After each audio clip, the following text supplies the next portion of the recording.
Cable.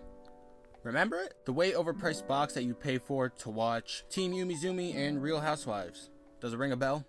Well, cable is dead. Dead as hell. I mean, the only people that watch cable are old people because they're gonna die soon anyway, so what's the point of switching? And middle-aged women watching Lifetime and Hallmark movies. I mean, Drew Gooden made a whole video about how unoriginal and stale cable has become. Today, however, I'm going to talk about the future on a specific channel within cable, Cartoon Network. Cartoon Network is one of the three gods of my childhood, and honestly, it's not looking good, and I'm worried. Now, Disney Channel, they're all set. They're under the behemoth that owns 90% of everything. And I've made my peace with Nickelodeon because, let's be real, no one, not even Jesus Christ himself, can save Nickelodeon from the grim end that approaches it. Cartoon Network is kind of in the middle of both. But Nate, you say, HBO Max will help Cartoon Network stay afloat, right? I don't know about that, champ. I just don't know. As most of you know, Cartoon Network is a part of Warner Media, which was recently, well not recently, 2018, it was bought by At&t. What you may not know though is that At&t is $15.5 billion in debt. That's a lot of damage! With them being in such debt, it has caused them to make a lot of decisions. Some, like HBO Max, have been really good, but others, actually most, have been kinda meh. Well, how does Cartoon Network fit into this, you ask? Well, in order for At&t to stay afloat, Cartoon Network needs to be profitable. The problem is, Cartoon Network isn't profitable. In fact, most kids' networks aren't anymore. Since 2020 started, the three major channels, plus Disney XD, have seen a 25% drop in viewership with ages 2 to 11, which is their biggest demographic. And this statistic was revealed in April, which I doubt you forgot was the most mandatory time for quarantine during 2020. Everyone was inside and no one was doing anything. So if kids are all at home and would rather watch this, or even this, than something made by professionals, it'll definitely raise some red flags. Now I know this affects more than just kids networks, it affects, every network as a whole, but for the sake of the video, let's once again zone in on Cartoon Network. Very recently on YouTube, Cartoon Network released an online short called Trick Moon, created by Geneva Hodgson, I hope I pronounced that right, who's worked on Adventure Time, OKKO, and Teen Titans Go. The short was received very well, but was rejected by Cartoon Network, leaving many just scratching their heads.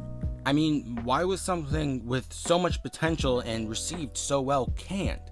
It's simple. It was too risky.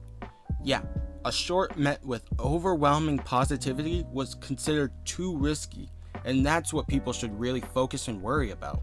What At&t is doing is using surefire bets.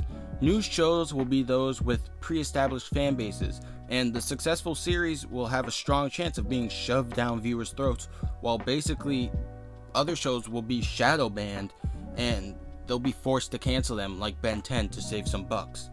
Overall, At&t is in crisis mode, which means instead of new original ideas, we're more likely to see reboots and spin-offs of other shows.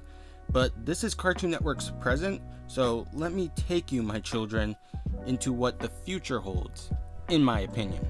Now, no matter what happens with At&t, Time Warner will most likely stay together with its assets. The worst case scenario, Turner Broadcasting is sold out on its own so they can save money.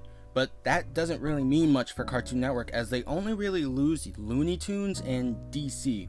And, their Lego shows, but that's not that bad. But realistically, they're all staying together, so what's the future hold? Personally, I think Cartoon Network as a channel shuts down. It's sad, but it's reasonable. Cable just isn't a profitable medium anymore.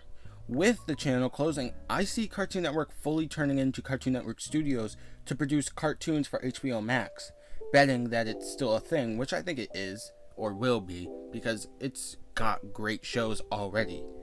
And Cartoon Network will just kind of become a folder, so to speak, within the service. And for those thinking that it's unlikely or impossible, I implore you to think again, because it's been happening.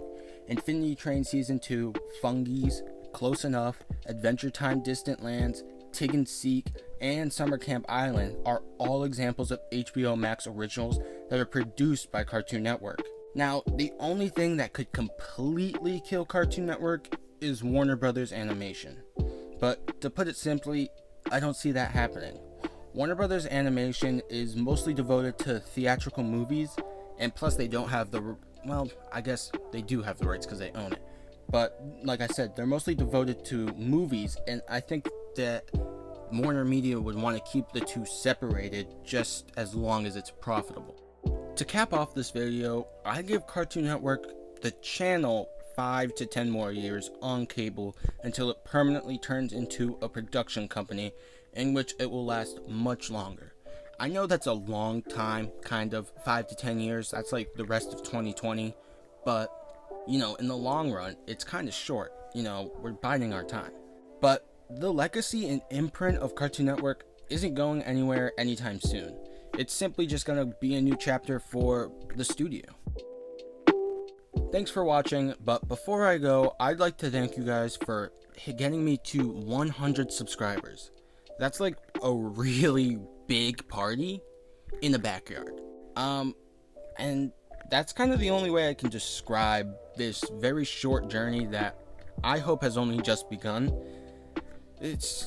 I love doing it. I'm kind of speechless right now. I just really enjoy doing this. If you enjoyed this video, feel free to like and subscribe with post notifications, and I'll see you guys in the next one.